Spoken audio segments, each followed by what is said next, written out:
Olá, bem-vindo à Tribo TDAH, o podcast com foco diferente na sua vida.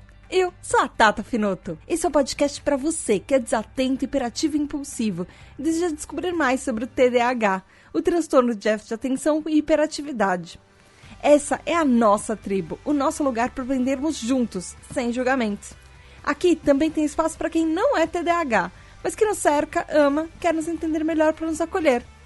Hoje nós vamos falar sobre TDAH e disforia sensível à rejeição. Então, prepare-se para dar nomes para muitos sentimentos intensos e se sentir abraçado na tribo onde você nunca vai ser deixado de lado.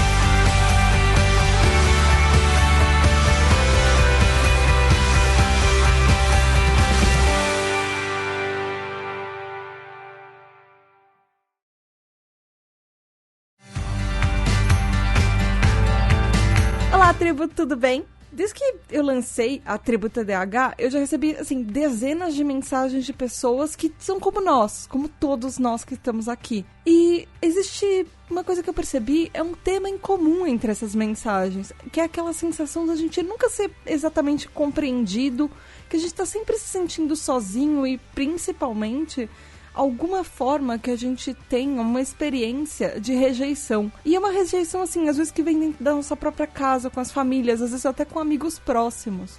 Isso é uma coisa muito comum. E não é só você, ouvinte, que tá aí, que pensa assim, que você tá sozinho. Não é só essa sua rejeição, essa sensação de rejeição. Todo TDAH tem isso. Na verdade, a maioria de nós tem isso. E é muito comum. Existem materiais dedicados sobre isso. Ela chama disforia sensível à rejeição.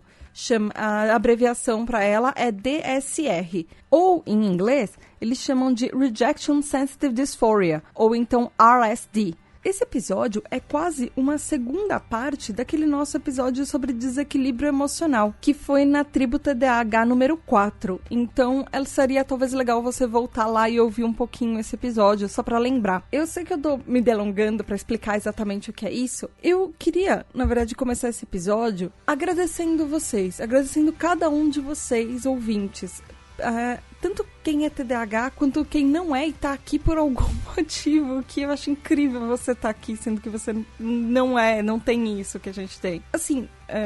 Por que eu tô falando isso? Não é só porque eu sou imensamente grata a cada um de vocês que tá ouvindo esse podcast e tá tentando entender um pouco mais sobre si mesmo, sobre alguém que você conhece, mas também porque eu achei que esse podcast não fosse passar da 3ª edição. E esse sentimento que eu tenho é exatamente isso que a gente vai falar nesse episódio, sobre rejeição. Quando eu comecei a Tribo TDAH, eu tava num momento muito frágil. Quero contar pra vocês uma historinha, que foi o que aconteceu comigo na hora que eu comecei a Tribo TDAH. Eu comecei a planejar esse podcast mais ou menos em outubro, novembro do ano passado, sendo que eu só lancei em janeiro, porque eu queria estar com tudo pronto, tudo perfeitinho para lançar. E na época, eu voltei a pesquisar sobre TDAH, eu voltei a me inteirar sobre isso. Eu já sabia, nessa época eu já sabia que eu já tinha TDAH há muitos, muitos anos, acho que mais de 10 anos. Mas teve uma época que quando eu descobri, eu comecei a pesquisar muito, depois eu parei. Eu simplesmente esqueci e deixei de lado. E aí, por causa daquela pauta do podcast, do PQPcast 200, que a gente fez sobre TDAH, eu fiquei com aquela sementinha que eu podia fazer alguma coisa a mais sobre isso. E eu comecei a pesquisar para tentar me conhecer melhor. Na época, eu descobri que o livro sobre TDAH, que é um dos livros mais conhecidos no Brasil, que é o Mentes Inquietas, ele tinha sido lançado uma atualização. E eu fui mega feliz porque eu li o primeiro. E aí eu queria ver essa reedição, como é que ela ficou. E aí eu não só comprei um pra mim, eu comprei um pra mim e um pra todas as pessoas que eram próximas de mim. Eu comprei umas 6 edições daquele livro. E aí eu fui dar as 2 primeiras pra 2 pessoas que eram mega próximas de mim e super importantes pra mim. E as 2 primeiras edições do livro que eu dei foram rejeitadas. E isso me deixou muito, muito, muito mal. Porque eu tava sentindo como se essas pessoas tivessem rejeitado a mim como TDAH. Como se elas achassem que isso não era importante.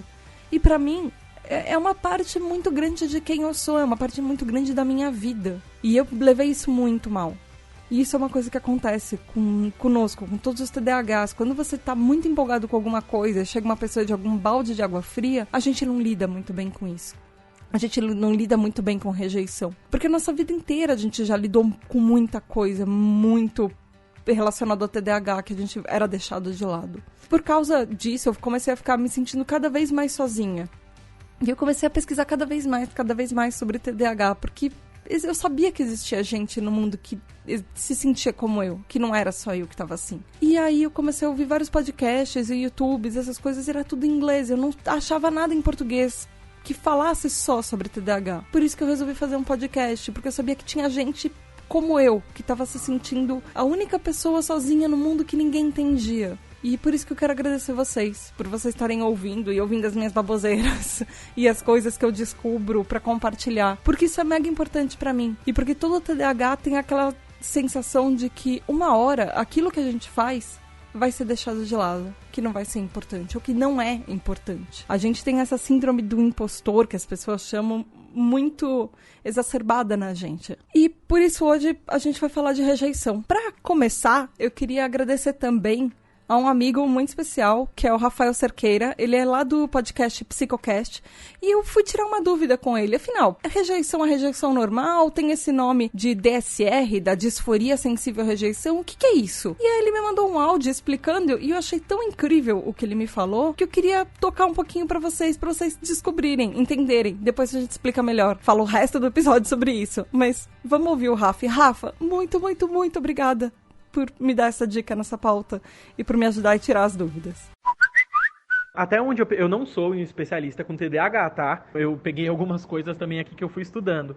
A gente tem algumas classificações que elas são mais didáticas do que práticas, né? Então, por exemplo, quando a gente fala, né, da disforia sensível à rejeição, pela questão da rejeição, a gente tá dando um nome para essa característica que aparece no indivíduo com TDAH, tá? Então a gente não necessariamente está dando um diagnóstico, é como se ele tivesse o sintoma X, sabe? É uma característica que aparece e aí a gente dá um nome específico para essa característica. É igual quando a gente, por exemplo, tenta dar um nome específico para determinada característica de quem é ansioso ou característica de quem é depressivo, justamente é uma coisa ao acaso, né? Por isso que existe essa nomenclatura. Vamos tentar pensar assim. A maioria das pessoas que a gente conhece que tem TDAH, a maioria, né, na verdade, não todas, mas elas demoram de ter um diagnóstico, então, por causa do déficit de atenção e da hiperatividade, elas acabam se colocando em situações que dá mais ansiedade, não necessariamente elas têm os transtornos. Só que esses insucessos que ela tem por causa desse tipo de atitude, né, então, por causa do TDAH, e das consequências da atitude, ela tem muito insucesso, ela tem muita frustração, ela se perde demais. Então, se você parar para pensar, ela é colocada a frustração muito mais do que as outras. Ou seja, qualquer situação de frustração vai abater ela mais, ela está mais machucada que as outras pessoas. A rejeição, né, uma situação, digamos assim, que a pessoa ela não aceita uma crítica, uma brincadeira, ou ela é rejeitada até certo ponto, assim, tanto em forma de relacionamento amoroso ou com forma de amigos. Isso vai ser amplificado, até porque ela já tem sintomas de ansiedade, e assim, a ansiedade a gente também pode ver como sintomas de perseguição, sabe? De você achar que o mal está te espreitando e as pessoas estão conspirando contra você. Então, esse fator, ele vai amplificar esse sentimento de rejeição da pessoa. É por isso que é tão comum. Então, gente, voltando, o que é exatamente disforia sensível à rejeição? Na verdade, é assim, uma sensibilidade emocional extrema, que o TDAH tem, é muito comum no TDAH. E ela pode causar tanto dor física, quanto dores emocionais, psicológicas. E às vezes ela vem de uma crítica que não necessariamente reflete a realidade. Do tipo, alguém falou que, sei lá, isso foi um caso que aconteceu comigo quando eu era criança. Eu tinha uma amiga da minha mãe e ela falava, ai, como eu gosto de crianças quando elas são educadas. Ela não estava falando de mim, mas eu levei isso tão pra mim, como se eu não fosse uma criança educada, que até hoje eu faço absolutamente tudo pra eu não ser percebida como uma pessoa que é mal educada. E isso é uma coisa que reflete muito o nosso comportamento como TDAH. Às vezes não é uma crítica direta, às vezes é uma crítica construtiva, às vezes é uma coisa direta pra gente. Mas não necessariamente alguém falou alguma coisa como uma crítica, e a gente leva isso muito sério. E muito mais sério do que as pessoas neurotípicas. E como a gente já falou naquele episódio número 4 da Tribo TDAH, sobre as nossas emoções serem muito mais exacerbadas que as outras pessoas, nós também somos muito mais sensíveis à crítica e ao que as pessoas pensam ou dizem sobre a gente. A palavra disforia, ela vem do grego e ela significa que é difícil de suportar. Então, a disforia sensível à rejeição, ela descreve, na verdade, emoções intensas e reações intensas, e elas não vão embora rápido, elas não passam simplesmente rápido. Às vezes a gente guarda isso por anos e a gente fica remoendo alguma coisa que as pessoas disseram. Ela não é exatamente um diagnóstico formal, mas ela tem aparecido cada vez mais nos indicativos de TDAH e nas pesquisas que falam sobre a gente, mas ela não tá... As pessoas não necessariamente relacionam isso ao TDAH. Geralmente, isso diz que a gente percebe uma situação muito mais como ela sendo negativa do que às vezes positiva. E isso causa dor na gente. Ou seja, a gente não lida bem com rejeição de vários tipos, de várias formas. Às vezes a gente pega uma palavrinha simples, alguma coisa que alguém disse na inocência, assim, e a gente internaliza isso como uma crítica.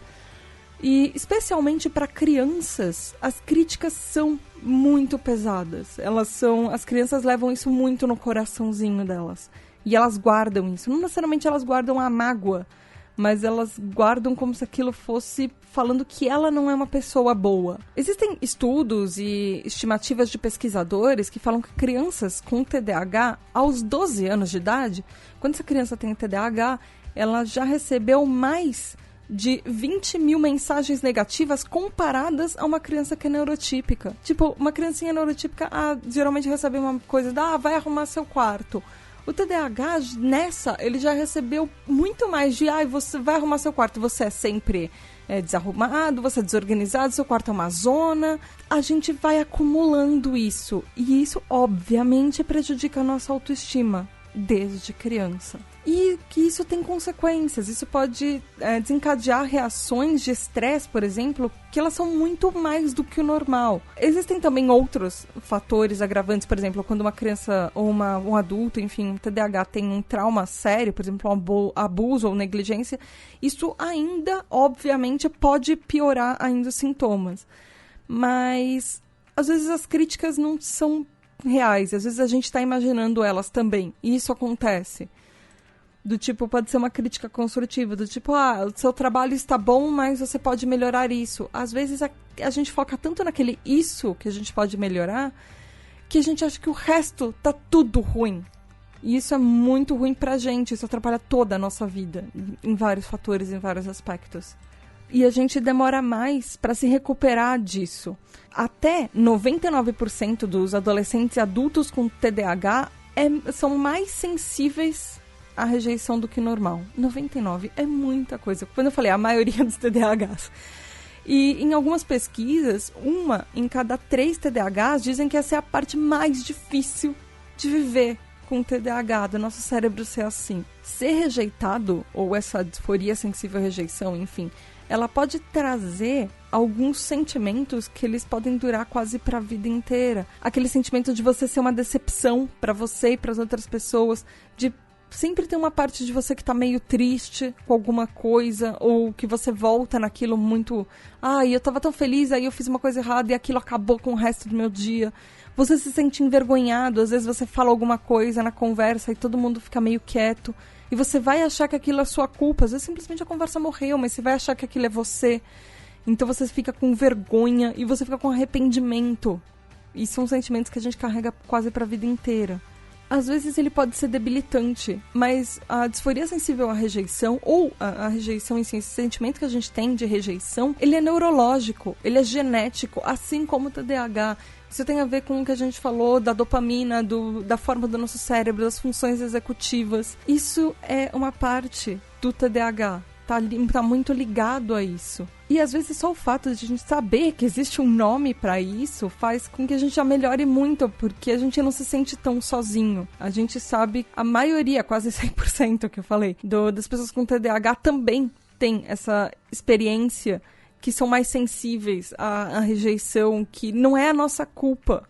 Não é porque a gente é mais, sei lá, mimimizento que os outros, como as pessoas dizem, como se a gente fosse mais frágil do que as outras pessoas. A gente não é sensível demais, a gente não é fraco. São respostas emocionais e elas machucam.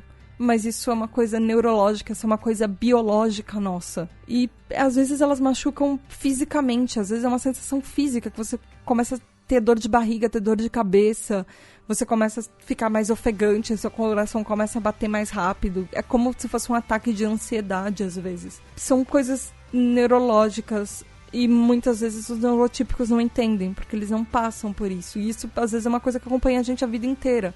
Quantas vezes você não falou alguma coisa e você voltou pra casa e ficou a noite inteira remoendo uma coisa tão idiota que você falou que as pessoas nem lembram. Às vezes falaram alguma coisa pra você e pra aquela pessoa era uma coisa super normal. E você ficou durante semanas achando que aquela pessoa te odiava por uma coisa que você falou, que às vezes nem tinha consequência, sabe? E por isso a gente volta a bater naquela tecla. Por isso que o diagnóstico de TDAH é tão importante. Porque você tem o diagnóstico de TDAH e isso pode abrir portas para você descobrir várias outras coisas. Inclusive, entre elas, entender esse seu sentimento de rejeição a vida inteira. E se você quiser ouvir mais sobre diagnóstico, inclusive, volta lá no Tribo TDAH número 5. O TDAH e diagnóstico, que a gente fala bastante sobre isso. Inclusive, eu deixei nessa pauta...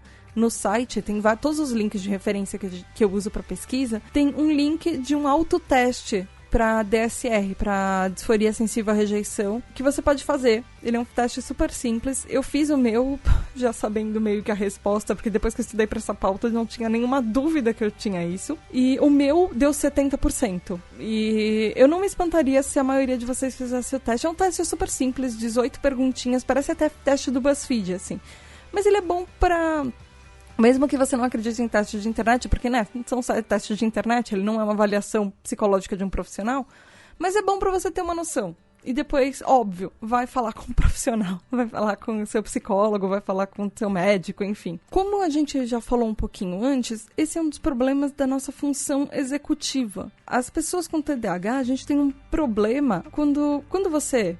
enfrenta uma situação difícil, às vezes você tem aquela vozinha na sua cabeça que fala, não, vai lá, você vai conseguir, você é o máximo, foi só isso que deu errado, mas se você fizer isso de outra maneira, de outro jeito, isso vai dar certo e vai ser o máximo, vai ser super legal e vai dar certo. Nós, TDAH, às vezes temos um problema com essa voz, porque a nossa voz não necessariamente ela é positiva, porque como a gente já enfrentou muita rejeição na vida, a nossa voz às vezes acha, poxa, você errou nisso, tá tudo errado. Você vai ter que fazer tudo de novo e vai dar um tempo e você não vai conseguir, você não vai entregar no prazo, porque você já tem problemas com entregar as coisas no prazo mesmo. E então a nossa voz interna começa a falar um monte de coisas que às vezes não é verdade. Isso também é um problema da nossa função executiva, que, entre outras coisas, ela é responsável, por exemplo, pela flexibilidade cognitiva, poder pensar em várias possibilidades do tipo, eu errei aqui, então eu posso fazer isso, ou isso daqui não deu certo. Essa pessoa, por exemplo, que eu tava contando que ela ia me chamar pra sair, ela não me chama pra sair, meu amigo, e porque...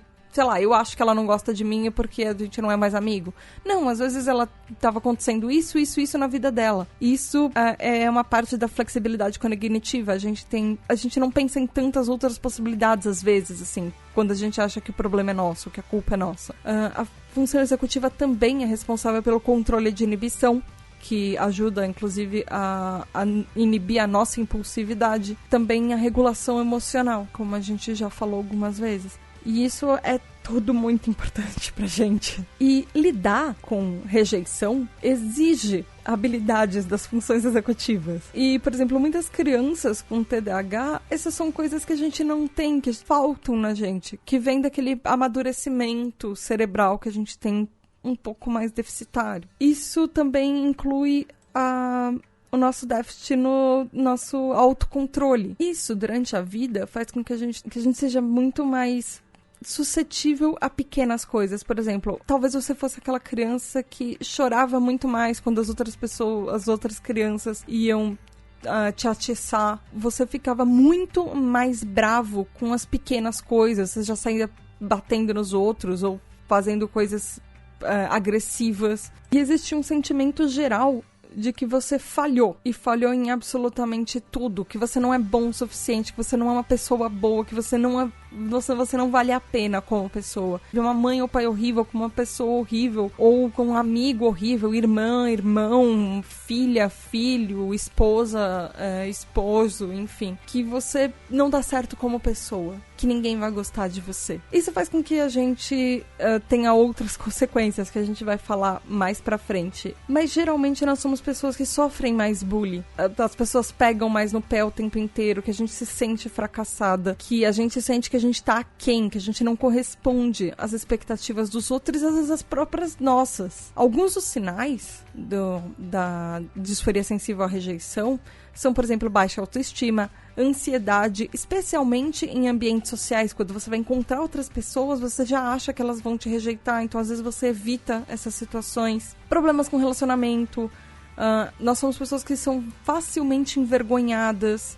A gente se sente reprimida muito fácil. A gente tende a ficar longe de situações e se afastar das pessoas. A gente fica com muito mais raiva e temos explosões emocionais muito mais frequentes, às vezes com coisas muito menores. Principalmente direcionadas à pessoa que machucou a gente, que rejeitou a gente, ou a uma situação que causou isso na gente. A gente se sente um fracasso por não corresponder às expectativas. Os nossos padrões que nós estabelecemos para nós mesmos são muito altos. Às vezes nós colocamos metas pra gente que nós sabemos que são impossíveis de chegar. Então isso cria uma tendência no TDAH a ser muito, às vezes, proativo, às vezes a ser muito perfeccionista, muito mais do que precisa, porque a gente sente que nada menos do que a perfeição vai ser aceitado, porque a gente tem que tentar fazer com que não existam críticas. E em casos mais intensos, isso pode levar à depressão, automutilação e a suicídio, mesmo que sejam só pensamentos de automutilação, pensamentos suicidas.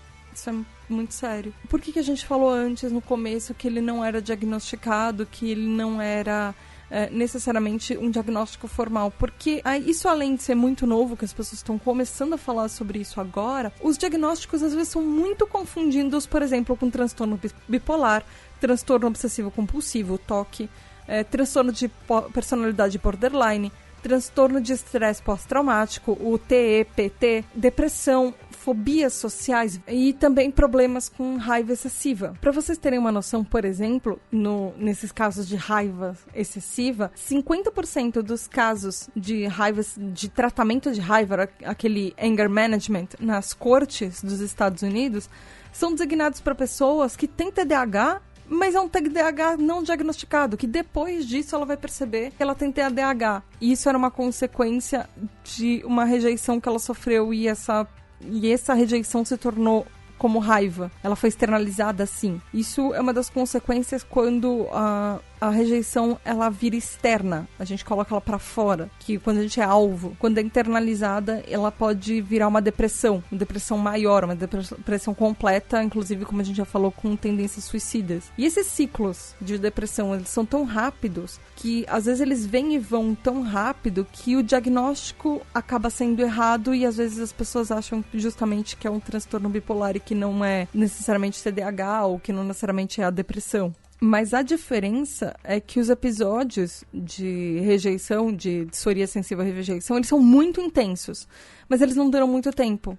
A depressão, ela tem uma duração bem maior, que para diagnosticar você tem que, geralmente, no mínimo 3 meses com depressão. E aquela sensação que a gente tem de ficar pra baixo, ficar na bad, ficar super mal, é uma coisa super normal e é uma resposta instantânea, imediata, para quando alguma coisa causa, é aquele trigger de rejeição na gente. Algumas das coisas que acontecem é que a gente sente que às vezes a gente está sempre tenso, como qualquer coisa que a gente vai falar pode ser avaliada e criticada, então a gente nunca sente que a gente completamente consegue relaxar. A gente sempre acha que a gente tá na iminência de desapontar alguém, que a gente tá com medo de interações sociais. Às vezes no trabalho a gente acha que alguém vai criticar o nosso trabalho por melhor que a gente esteja fazendo esse, ou na escola a criança tenta fazer as coisas, mas ela sempre acha que o professor ou um colega vai falar que aquilo não estava certo. E isso é uma situação de estresse, isso gera um estresse na gente que é absurdo e é o tempo inteiro. E o tempo inteiro a gente tem que estar constantemente se policiando pra não errar e pra não ser rejeitado de novo, e de novo, e de novo. E isso às vezes pode causar dores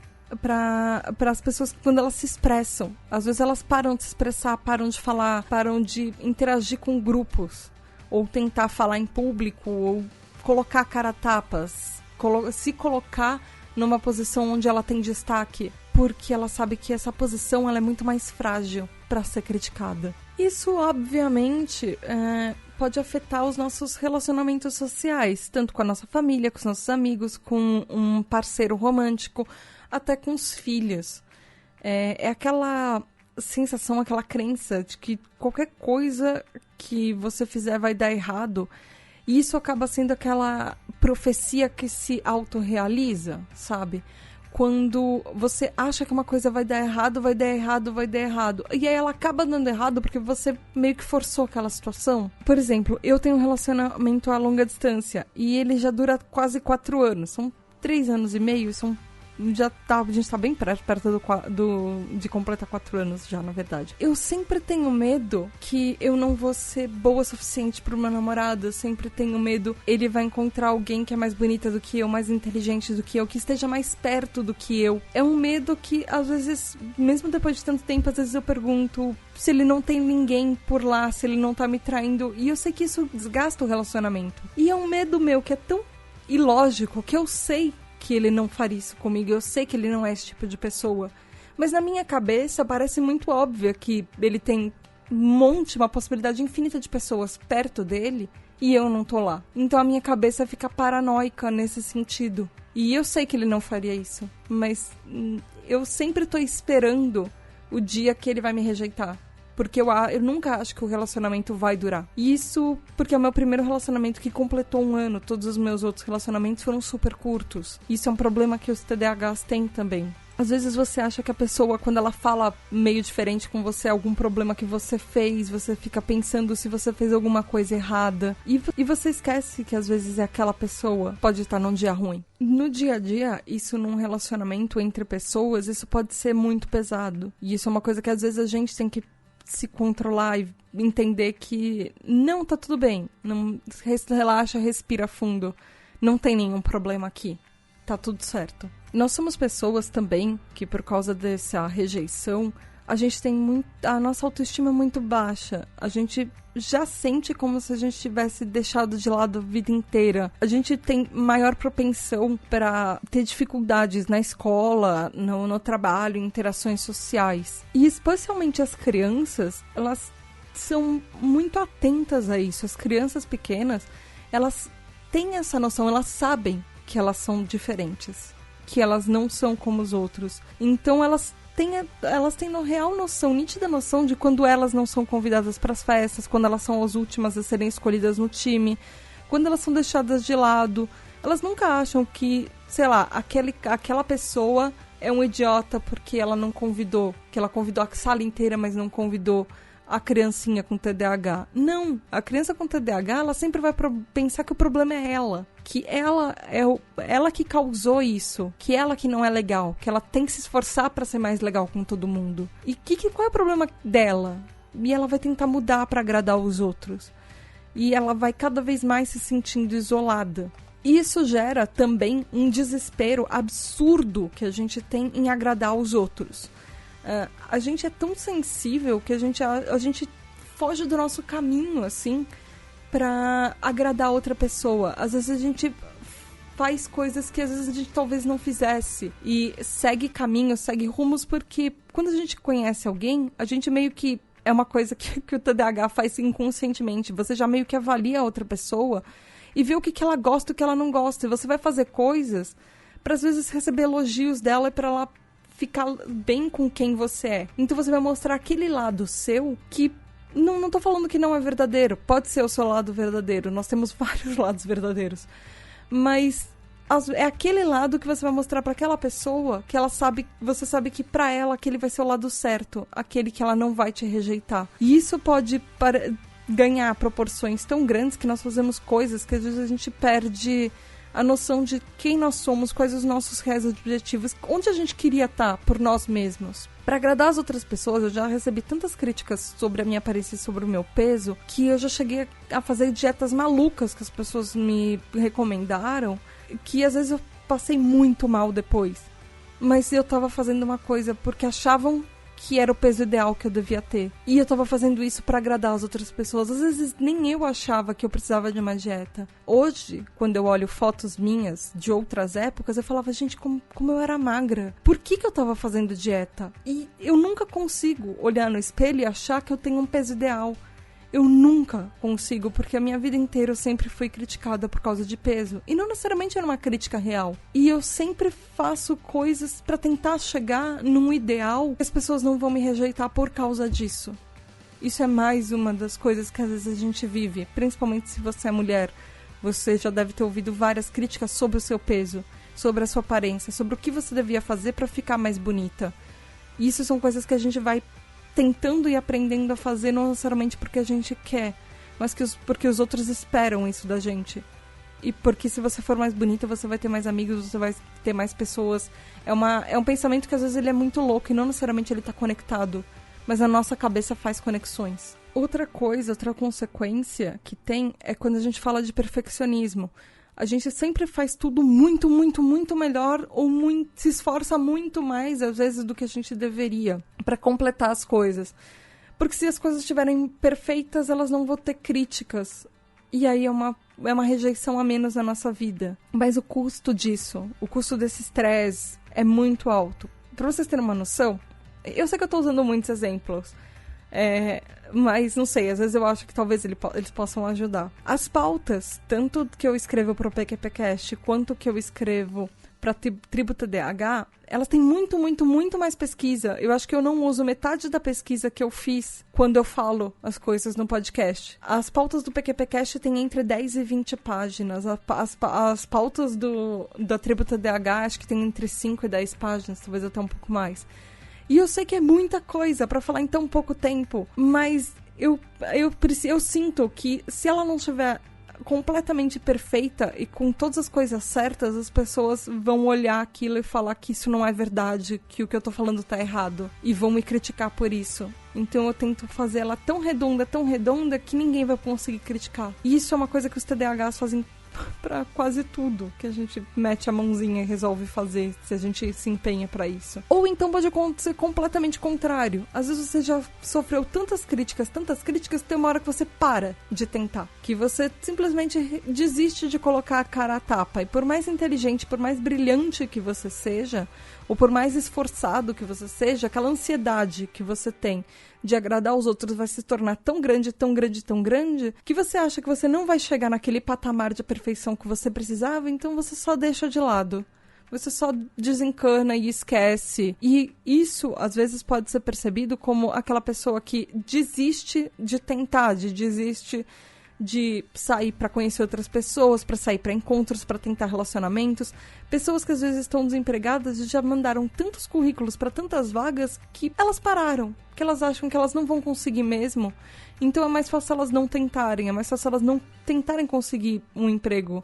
Às vezes começam tudo de novo na carreira inteira delas porque elas acham que naquela carreira que elas estavam não vai dar certo. Às vezes elas param de falar em público, param de ser o centro das atenções, às vezes em eventos ou em encontros de negócios ou reuniões de negócios que são importantes para a profissão dela também. E elas param de arriscar. E isso é muito perigoso, você deixar a sua vida ir levando. E você não ter esperança nem em você mesmo. O outro lado disso é a agressividade, como a gente falou. Ela pode ser essa rejeição ela pode explodir, porque no momento você já internalizou e guardou tanta coisa que tem uma hora que você simplesmente explode e vira aquele filme Um Dia de Fúria, que você sai chutando tudo que tá pela sua frente, gritando com todo mundo, e às vezes as pessoas não eram culpadas por isso, ou às vezes você tava num dia que aconteceu. Por fim, nós somos pessoas que nunca estão exatamente confiantes das decisões que a gente toma. A gente sempre acha que pode dar errado. E por isso que a gente tem tantos problemas, às vezes, para tomar decisões. Você tá entre duas coisas e você acha que aquilo tem que ser a escolha certa. E você nunca vai saber qual vai ser a escolha certa, porque a vida não necessariamente existe uma resposta certa e uma errada. E aí isso causa grandes tensões na gente, por achar que a escolha tem que ser a escolha perfeita, a escolha certa, a escolha que todo mundo vai aprovar. E às vezes, inclusive, nós pedimos a opinião de todo mundo para coisas que a gente tem que decidir, porque a opinião dos outros é importante pra gente, porque se eles acham que a gente tá fazendo certo, a gente então deve estar fazendo certo, né? Se eles acham, todo mundo acha que a gente tem que escolher aquilo, então por que não a gente escolhe aquilo, mesmo que seja o outro lado que a gente queria ir, não fosse aquele? Então, isso tudo tá muito interligado. Mas calma, gente, não se desespera. Eu juro, a tribo TDAH tá aqui pra trazer um pouco de esperança pra gente se sentir abraçado. Não é só você que sente isso. Gerenciar o estresse na nossa vida ajuda. Tentar minimizar as coisas que a gente vai se estressar. Antes da gente ter um colapso emocional, a gente pode tentar diminuir o estresse, por exemplo, coisas pequenas. Tentar comer bem, tentar dormir bem.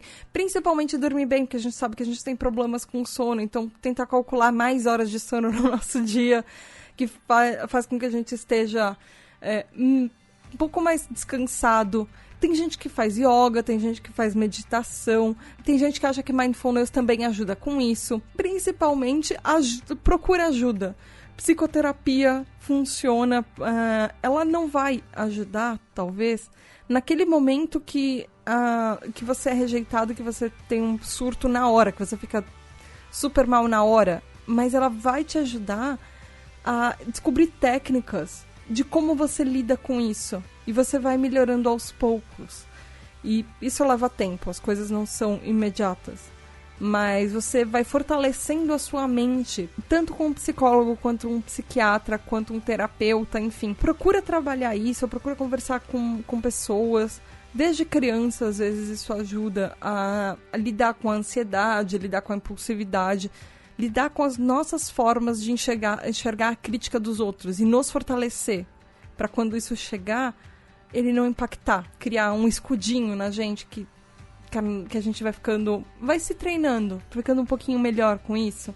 Existem medicamentos, não necessariamente eles funcionam para todo mundo, como a gente falou já, o TDAH ela não tem uma resposta para tudo, mas tem experimentos clínicos que acharam que alguns medicamentos que são antagonistas alfas, como por exemplo de clonidina, que é o Capvai, ou guanfacina, que é o Intuniv, eles são drogas que eles reduzem a pressão arterial e eles também dizem que ajudam nos sintomas de DSR.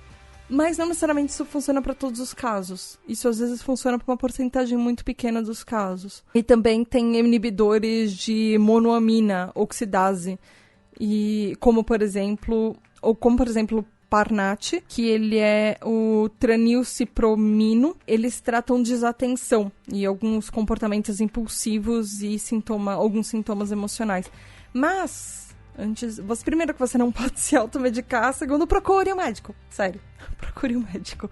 Fala com o seu psiquiatra, por exemplo, para ver se isso funciona, se isso daria certo para você, se isso é a melhor maneira, mais indicada para você. E se você for pai, mãe, amigo, algum familiar, se você for cônjuge de um TDAH e você não tem, você pode ajudar também. Você pode ajudar com que a gente veja, por exemplo, explicações em coisas que a gente não tá vendo. Por exemplo, quando você tem um filho, você pode mostrar pra ele que, às vezes, aquela situação, por exemplo, de não ser convidado pra festinha, pode ter outras explicações. Que isso não significa que nós, TDAH, somos um fracasso na vida, que às vezes não é culpa nossa. Você pode ajudar lembrando outras histórias de pessoas que falharam na vida, que foram rejeitadas na vida e conseguiram dar a volta por cima. Tem várias histórias sobre isso.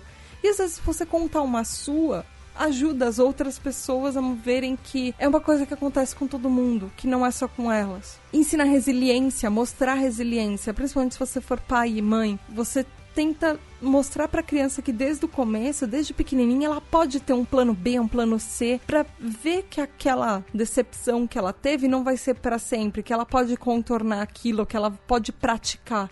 Isso é uma coisa que pode ser praticada, isso é uma coisa que a gente pode aprender para nossa vida, desde cedo ou desde mais tarde. Existem estratégias para melhorar isso. E principalmente, Aprenda sobre o TDAH. Você que é TDAH e você que não tem TDAH e você está em contato, aprende sobre isso. Vai pesquisar, por exemplo, sobre TDAH e raiva, que a gente vai falar aqui mais pra frente, provavelmente. Sobre as nossas emoções, que a gente já falou na tribo TDAH número 4. Como, por exemplo, terapia comportamental. Sobre como a gente lida com várias coisas na nossa vida. Estuda. Isso é uma das nossas maiores aliadas, uma das nossas maiores armas. E principalmente, se você é TDAH, você precisa lembrar que a culpa não é sua. Você não é frágil. Isso não é isso é só mais um dos efeitos do TDAH na sua vida. E quando você se sentir sozinho, você precisa sempre lembrar que tem um grupo enorme de pessoas no mundo que são como você. Que elas podem te ouvir. Eu tô aqui pra te ouvir. A nossa tribo tá aqui pra te ouvir, pra te ajudar. E a nossa tribo, você nunca vai ser rejeitado. Você nunca vai se sentir sozinho. Porque todo mundo aqui é como você. E tá passando exatamente pelas mesmas coisas. Então não tenha medo de se abrir, mandar mensagem e taguear a gente nas redes sociais e contar como você tá se sentindo, ou se você foi rejeitado, e qual foi a última rejeição que você teve que você não lidou muito bem. Porque todo mundo aqui vai te entender.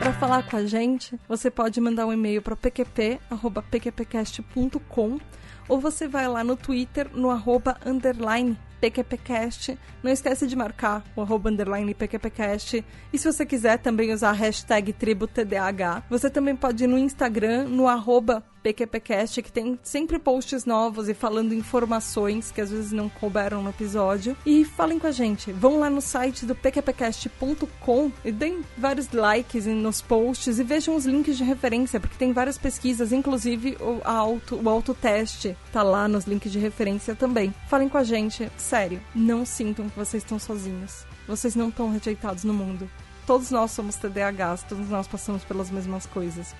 Força, galera. Beijo da Tata e até daqui a 15 dias, sempre na primeira e na terceira quinta-feira do mês. É isso,